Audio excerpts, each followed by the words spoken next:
Hello, thanks for joining me today for step 5 of factoring polynomials. This is the last method that I'm going to go over. We'll do one more recording where we kind of put it all together, but this is the grouping method. And the grouping method, we've already used the grouping method once. I wanted to kind of point this out. In the last recording, step 4, we did these types of problems where we had something times x squared plus something times x plus something else, and we said, let's do this. This is the method we said. Let's take that first coefficient, 4, and we'll multiply it times the last coefficient, -5, and we'll get -20, and then we'll factor, to find the factor pairs of -20, they add up to that middle coefficient, which is 1. So let's see, -1 times 20, -2 times 10, -4 times 5, and that's it. That's the factor pairs.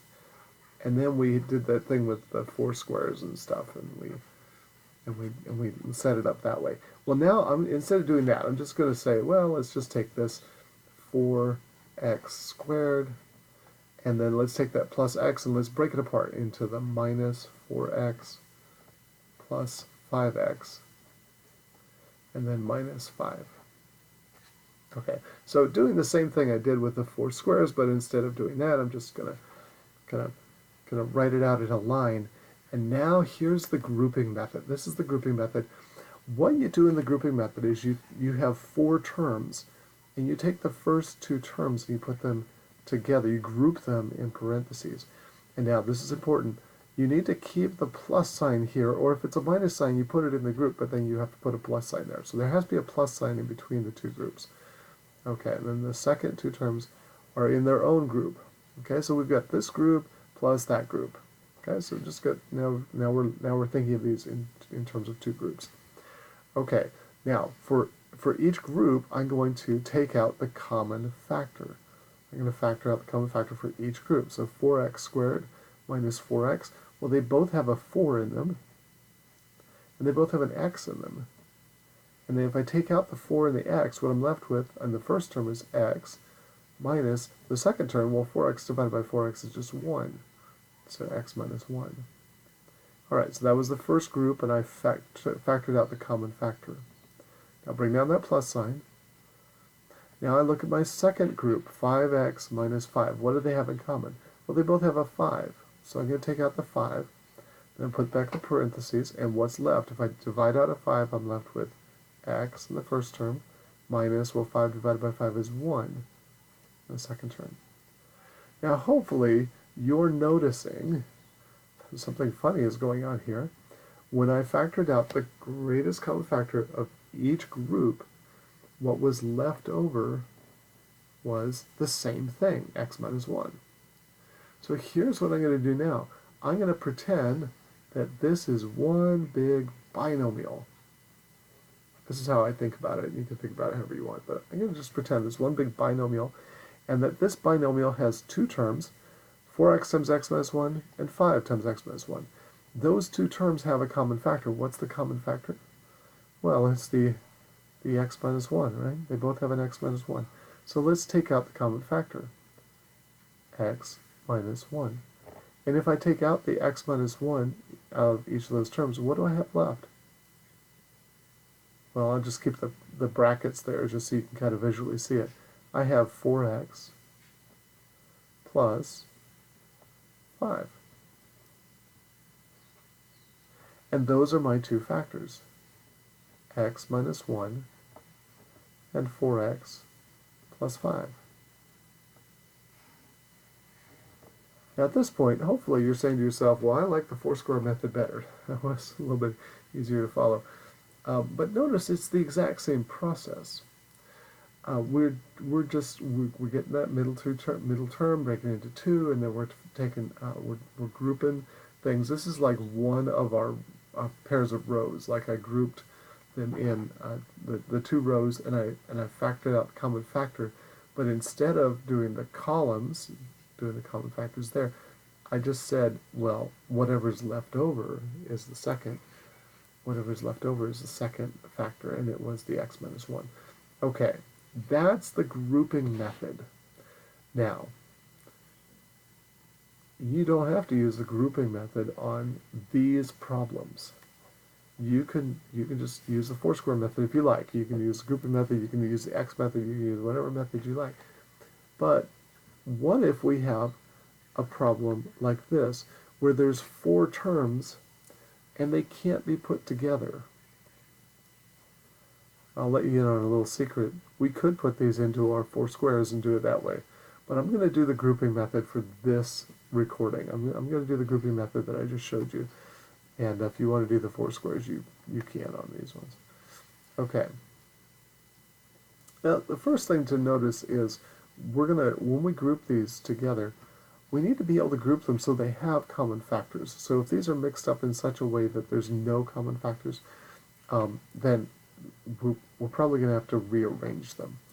So these are, we're not going to mess with that here in this recording. These are, but it's just to let you know that it's possible that these are not arranged in the optimal order. And if that's the case, you can rearrange them. Okay, so I group them, first two together. Notice they've got some nice, healthy common factors there. And then the last two together, they've got some common factors as well. In the first two, the common factor is 3x. So 3x. Take out 3x, and I'm left with x minus 1. No, that's coincidental.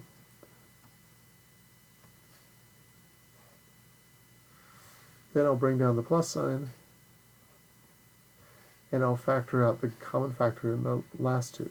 Notice that they both share a y, and that's about it. So y times what's left over,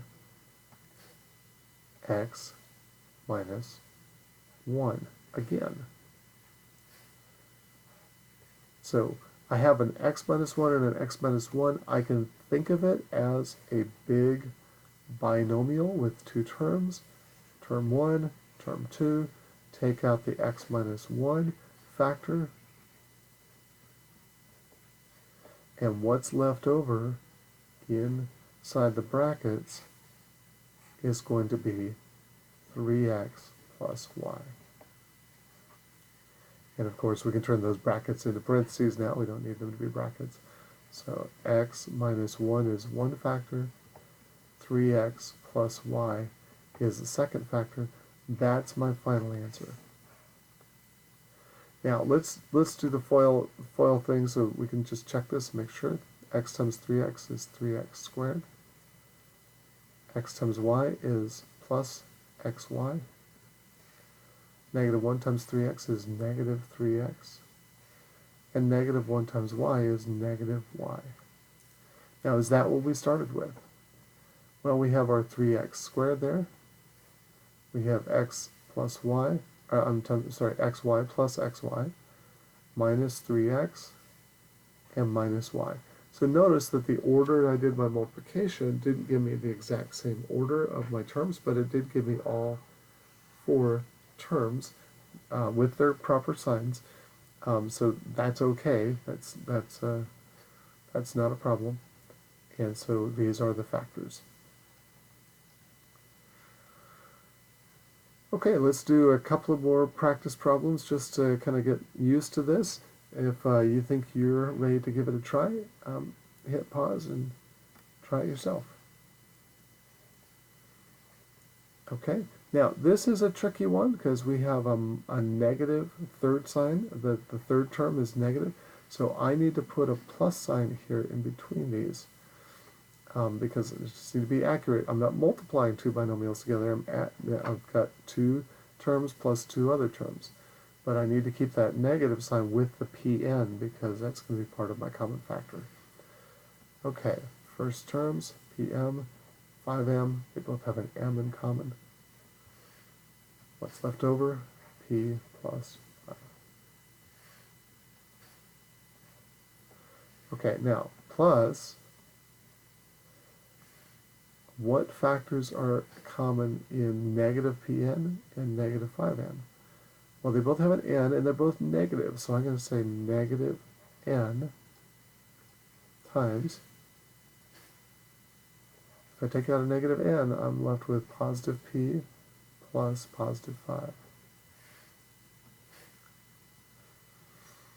Now, if you don't want to write the big brackets here and do all the crossing out, I think you can see the pattern here. As long as p plus 5 is the same, I can take that out, p plus 5, and then what's left over is m plus negative n, or m minus n, and that's my answer. This one was a tiny bit tricky because we had that negative, two negatives in the last two terms, and so we just have to be really careful that we remember that we're not multiplying these together, we're adding them together, and so we have to put a plus sign in between the groups. There always needs to be a plus sign between the groups there when we do this. Let's do another one.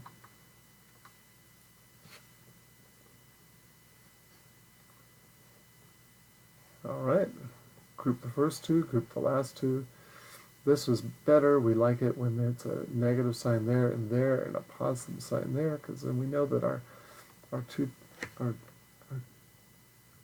groups are going to end up being the same factor binomial there. If we take out the x, we're left with x minus y. If we take out a 7, we're left with x minus y. X minus y, x minus y. If we take out the x minus y, we're left with x plus 7.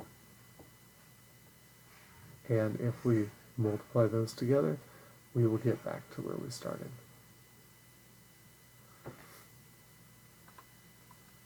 All right, let's do one more. If you haven't tried this on your own yet, try it now. Hit pause. Oop.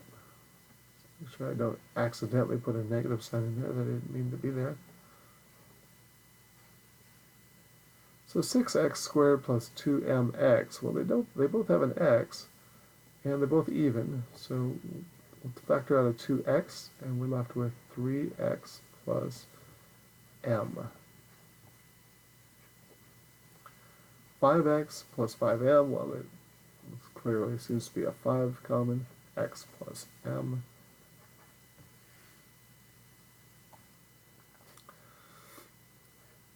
Now, wait a second, 3x plus m, x plus m, this doesn't work. This is not correct, and so it can't be factored. Now, I have not made a big deal so far of showing you problems that cannot be factored, and truth be told, this was a mistake. I just left off a number. We're going to fix this in just a second, but recognize that these processes are actually very accurate, and if you're doing the process and it doesn't work, well, you want to check to see if you made any mistakes, but if it doesn't work, and it can't be factored. Okay, so this one's unfactorable, but it's really because when I wrote the problem, I left something off. Can you tell what I left off? You're probably yelling at the screen. You left off the 1 there. Let's do it again.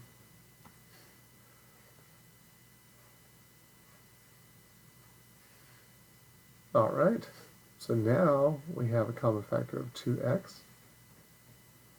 and we have 3x plus m, and a common factor of 5,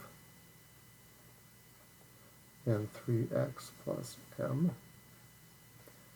So there's a 3x plus m. Now that I've fixed it, 3x plus m in both cases. So I can take those out, and I'm left with 2x plus 5 as the other factor. And it works. Well, thank you very much for watching. The grouping method is fairly obscure, but you know you're going to have to use it if you have 4 terms in your polynomial that cannot be combined. Thanks for watching. Have a great day.